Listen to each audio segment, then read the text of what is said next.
So I'm going to start with a question that I took from one of the past papers on acids and bases. I hope you don't mind that. Right, and I picked this question because to some extent it has some elements of what we are actually looking for, right? Now, they say to us we've got two reactions of sulfuric acid that are shown. Now, in reaction one, we've got sulfuric acid reacting with, sodium hydroxide, right? And in this case, we get salt and product Y. Now, please, before we go far, we know that whenever we take an acid plus a base, right? So if we take an acid like sulfuric acid, H2SO4, plus a base, sodium hydroxide in this case. Actually, I don't know why I'm just closing myself into a corner there.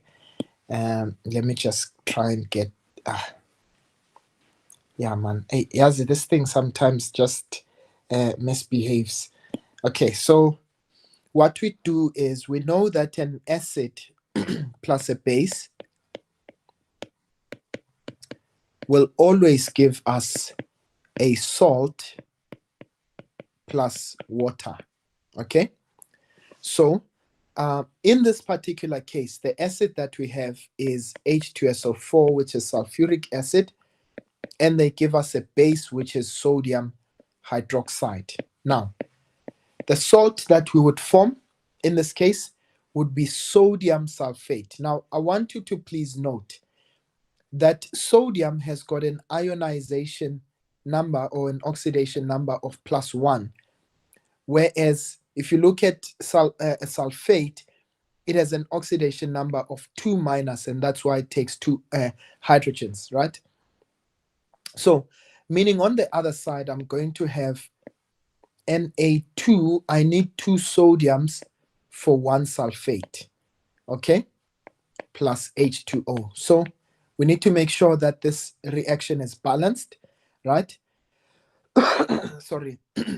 So what do we do? Because I see 2 sodiums there, I'm going to put 2 there, right? And in this case, I'm going to have now I've got 2 sodiums and 2 sodiums on the left-hand side. The number of hydrogens is 4, so it means I need to put a 2 there to make it balanced, and that should be a balanced reaction. Okay, another example of this is when I take hydrochloric acid, say for argument's sake, and sodium hydroxide. Okay, so what we have on the other side, now chloride, you only have 1- there. So I will form sodium chloride, which is a salt, okay? But I will also form H2O. So remember, when we've got an acid and a base, we always get a salt and water. Now, there is an exception, however. As I did say that during this lesson, I will be just adding some parts that will be theory and will go back into the question. But there is sometimes a situation where we are given an acid plus a carbonate base, okay? So in this case, it would be a carbonate base. Now, this is the only exception, a carbonate base. And in that case, what I'm able to obtain is that an acid plus a carbonate base will always give us salt. It would give us water, but please remember it will also give us carbon dioxide.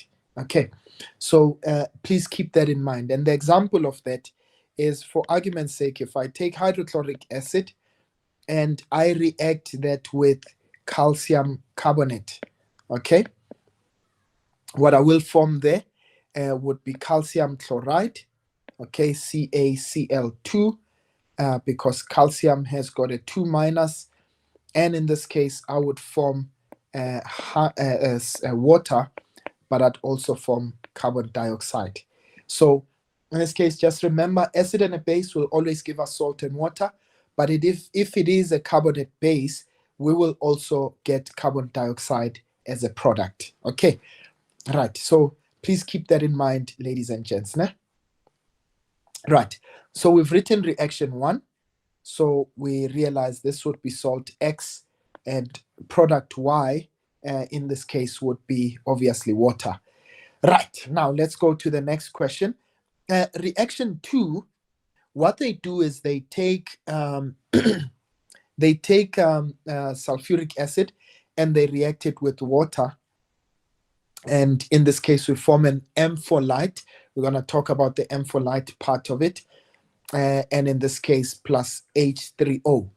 So what happens is when I take H2SO4 and I react it with H2O, water, right? So remember that an acid and a base, an acid is a substance that donates hydronium ions, right? So what I will get on the other side is I will get H3O plus. So it means water, right, would have gained an additional H plus, but in this case it means that sulfuric acid would have donated an H plus. So what you'd have is HSO4 minus. Okay, now this is a reversible reaction, by the way. Okay, and there's a reason I'm mentioning that. Why are they saying that this guy is an ampholyte? Okay, because if you think about HSO4 minus, right, it can react with water still, and in this case it donates an hydronium ion, and now you get SO4 2 minus, okay, plus H3O plus. So this guy can behave as an acid, okay, in that it donates a hydronium ion in that case. But HSO4 minus can also behave as a base, because think about it. You can find HSO4 minus, right, again reacting with water, now in this case to form H2SO4. So it can form, in this case, H2SO4 again, right, plus, OH minus. But most prominently, if you think about it, because this is a reversible reaction, you can have HSO4 minus gain an H plus from H3O plus, and it goes back to becoming H2SO4. So what we are simply saying is that HSO4 minus, okay, can act as both an acid and a base, and that's the definition of an ampholyte, right? So an ampholyte obviously is a substance that can behave as both an acid as well as a base. Okay, right. So let's go back into our question. Now, they say define a Lowry-Bronsted base, right? So remember that according to the Lowry-Bronsted theorem, or theory rather, a base is a proton acceptor, right? So it's a substance that's able to accept protons, okay, or to receive protons when in solution. So we know that an acid is able to donate protons. Okay, it's a proton donor, but you know that a base is a proton acceptor. Okay, when in solution. All right, now, so they say write down a balanced equation for reaction 1. We've already done that. We said for reaction 1, what we're going to have is H2SO4 plus H2O, and what that gave us is HSO4 minus plus H3O. Sorry, no, this is not for reaction 1, rather. This is for reaction 2. Sorry about that. So this, we said we are taking an acid plus a base, sodium hydroxide, and what we get there is a salt, which is sodium sulfate, plus H2O. Sorry, I don't have enough space there. So plus H2O. Okay, but we did say that we needed to balance that. So we put a 2 there, we put a 2 there, and that's where we get that reaction to be. Right, very important for us when you do a titration reaction for us to have a balanced equation.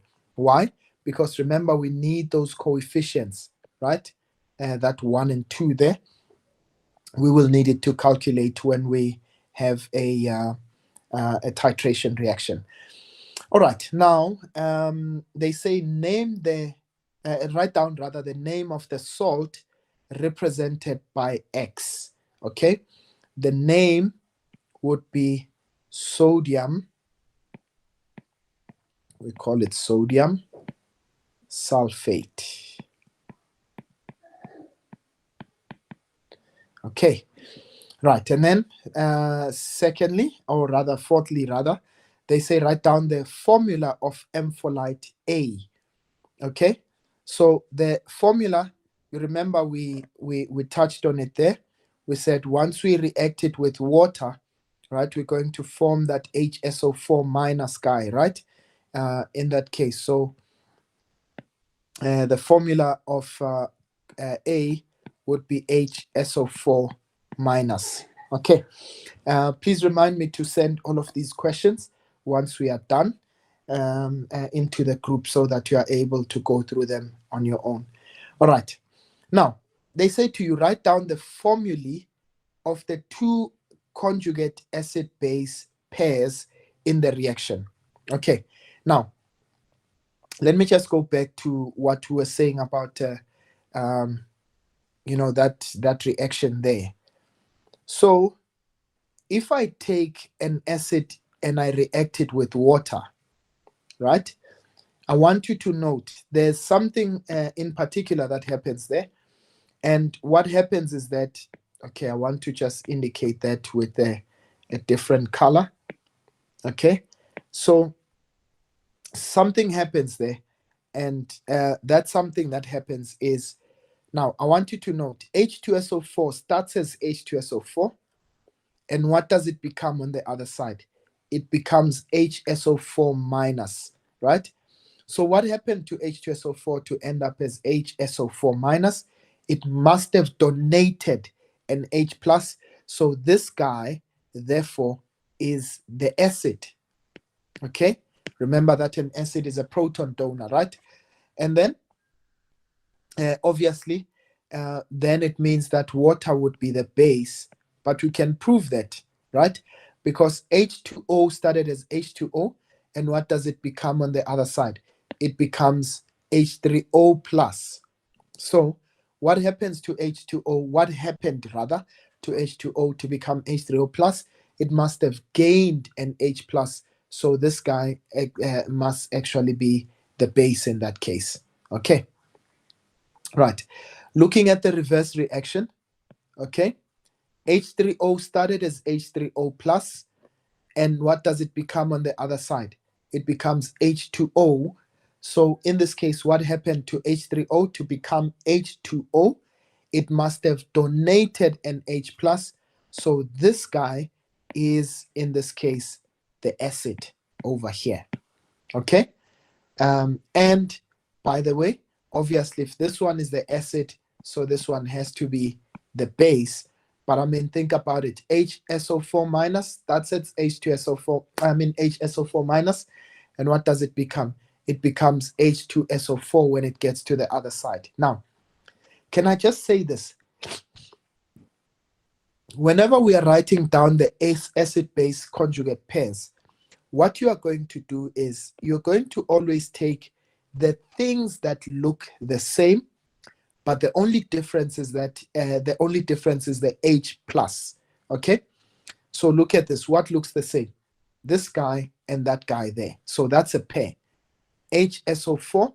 So this acid pairs with that base. This acid pairs with that base. Okay, HSO4 and H2SO4 and HSO4 minus. Look at this. They look the same. What's the difference? The difference is just one H. Okay. What's the other acid-base conjugate pairs? It's H3O plus and H2O. Again, look at it. They look the same. What's the difference? The only difference is that the one is one H plus less than the other. Okay, right. So please remember, they like these questions in multiple choice, nah? Where they ask you about the acid-base conjugate pairs. All right. In this case, please just note that you always will have things that look the same. So if, for instance, you've got an acid-base pair that is NH3 and H2O, this cannot be an acid-base pair. These guys do not look the same. Okay. But you can have NH4 plus and NH3, for instance. That's a pair, right? That's NH3. That's a pair. Why? They look the same, but the only difference in that case would be just an H plus. Okay, right. So let's go to the next question.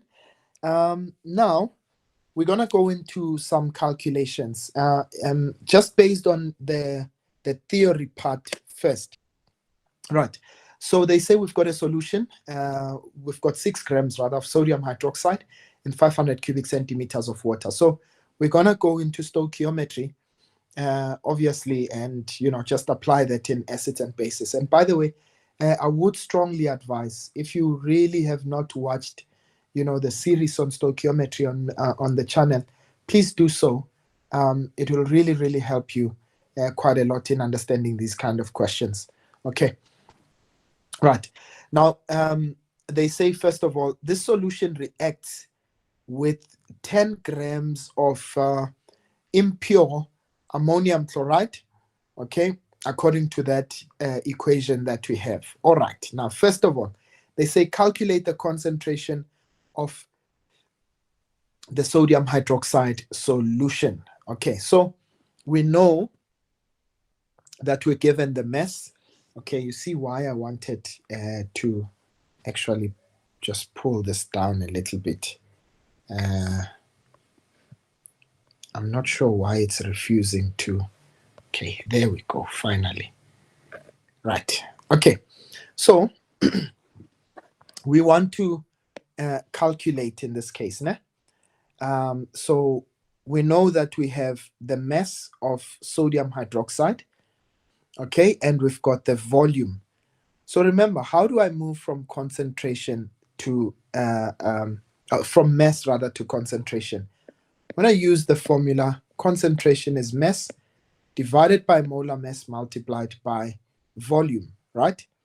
Now, of course, the mass 6 grams, but what's the molar mass of sodium hydroxide? Note, when we go to the periodic table, sodium has a molar mass of 23, oxygen a molar mass of 16, and hydrogen has a molar mass of 1. So in this case, or rather the relative atomic mass in this case, so if I were to take the molar mass of sodium hydroxide, all I just simply do is just add those together. So that would be 23 plus 16 plus 1. And in this case, that would give us 40 grams per mole. Okay? Right. So now this would be 40 multiplied by the volume. Now, if volumetric, we are given as 500 cubic centimeters. But remember that when we use volume for this formula here, we always need to have it in cubic decimeters. So how do we convert it? We're going to make sure that we divide that by 1,000. Okay, so we're going to have our volume being 500 divided by 1,000, so that will give us 0.5 cubic decimeters. Okay, so that means that that value there is going to be 0.5. Okay, right, now let's find the concentration. So we've got 6 divided by 40 multiplied by 0.5. That would be 6 over 20. Okay, And of course, this would be the same as 3 over 10. So that would be 0.3 moles per cubic decimeters. Okay? Right. Are we happy? Yes, sir. All right. Beautiful stuff.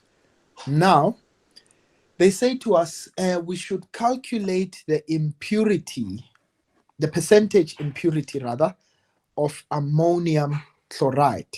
Okay? So there's an assumption, okay, there's a certain assumption that we need to make first. But I think they might have alluded to it.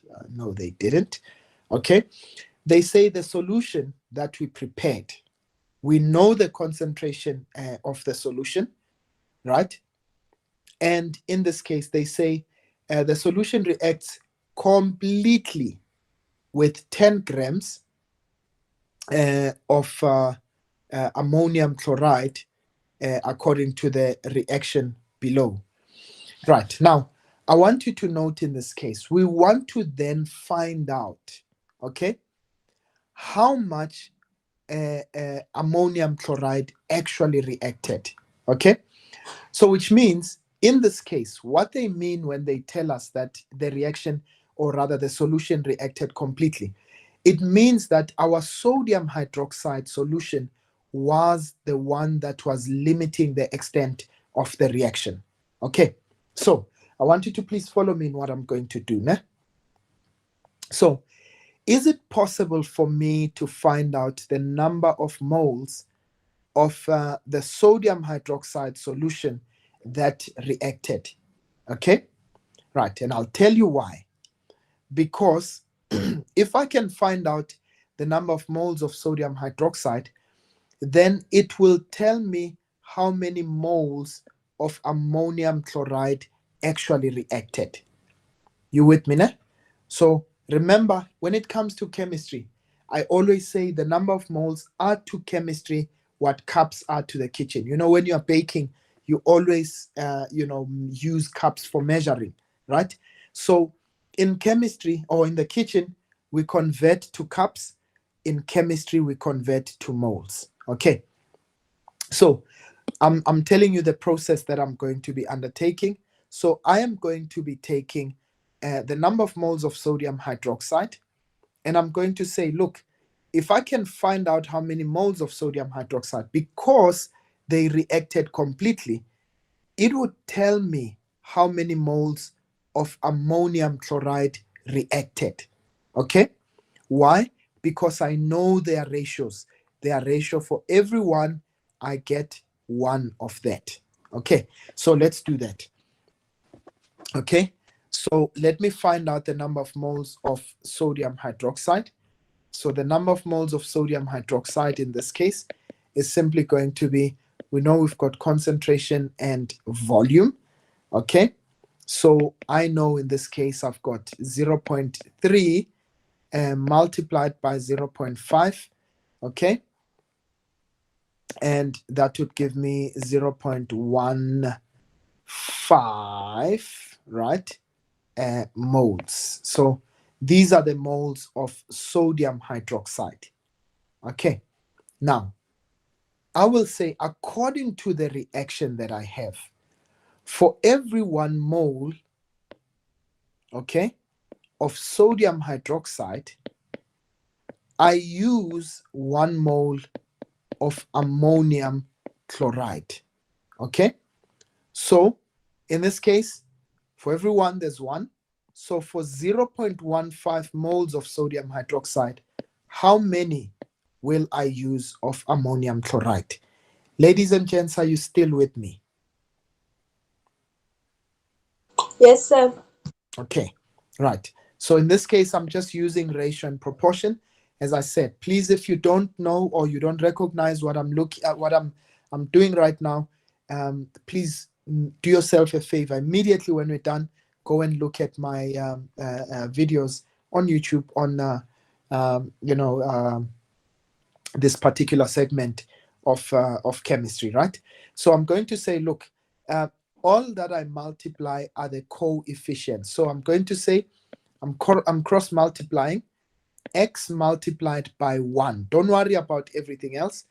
So that's x, and 0.15 multiplied by 1, which is equal to 0.15. So what does that mean? It means that the number of moles of ammonium chloride, NH4Cl, will also be equal to 0.15 moles. And I mean, we could have predicted that, isn't it? Because we could have said, look, for every 1 mole of sodium hydroxide, we get 1 mole of ammonium chloride. So which means for whatever amount of ammonium hydroxide, we'll get the same, of sodium hydroxide rather, we'll get the same amount of ammonium chloride. Okay? So now that I've got the number of moles of ammonium chloride, is it possible for me to find out the actual mass that reacted? Remember, the 10 grams was not the actual mass of ammonium chloride, right? It was the mass plus the impurities. So let's find out what the mass of ammonium chloride will be. So I know the number of moles is 0.15. Okay. Now, number of moles, that's mass divided by molar mass. Okay. So number of moles, we know that's 0.15. We want the mass, but what's the molar mass of ammonium chloride? Let's go back to the periodic table. We've got 1 nitrogen. Nitrogen is 14, right? And we've got 4 hydrogens. So that will be 4 times 1. Okay. Sorry, I can't toggle between Elon periodic table. Yeah, maybe I'll just attach it in the thing. Okay. Right. So that's 4 times 1. In this case, that's hydrogen. And then I've got chlorine, which is 35.5. Okay. So that you guys don't accuse me of lying, let's try and get that periodic table here. Yeah, let's try and get and move that a bit. Okay. Okay. There's our periodic table over there. Okay, so you can see there's our chlorine over there. That's 35.5. And we've got hydrogen, which is 1. I'm looking at the numbers at the bottom. Ne? And then we also have, which one? Sodium. Not sodium, rather nitrogen, which was also 14. Okay, hope you can see those values. Ne? Right, so please keep that in mind. So now all I'm going to do is cross multiply. In this case, I'm going to say, therefore, if I cross multiply m times 1, that's going to be m. We're looking for the mass, okay? And I'm going to say 0.15. Okay, so let's pull out a calculator. 0.15 times 14 plus 4 times 1 is 4 plus 35.5. Right, so now we find that the mass is actually 8.025 grams. So what's this? This is the pure amount of sodium hydroxide. Ammonium chloride rather. So it means of the 10 grams that we had, right, only 8.025 would be the actual mass of ammonium chloride. So now, to calculate the percentage purity, we're going to say this is going to be the pure mass divided by the total mass, okay, the mass of the impure sample, right? And this is simply multiplied by 100.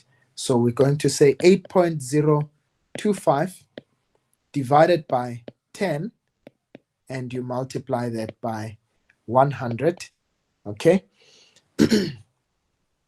Right. So you can just do that for yourself, and then just multiply that by 10. So that would be 80.25%. So it means that the percentage purity in that case would be 80.25. Does it make sense, ladies and gents? Yes, sir. Okay, right. So please keep that in mind. So we're looking for the pure mass, for the percentage in purity in this case. And remember that we need to find, we're going to use stoichiometry to always try and answer those questions. And remember, stoichiometry,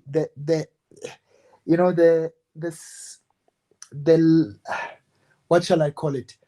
The trick behind stoichiometry is for us to always use the number of moles. As I always say, number of moles are to chemistry what cups are to the kitchen. So we always convert to moles and thereafter look at calculating the percentage, or rather the mass, based on the number of moles. Okay, right. Are we good, ladies and gents? Yes, sir.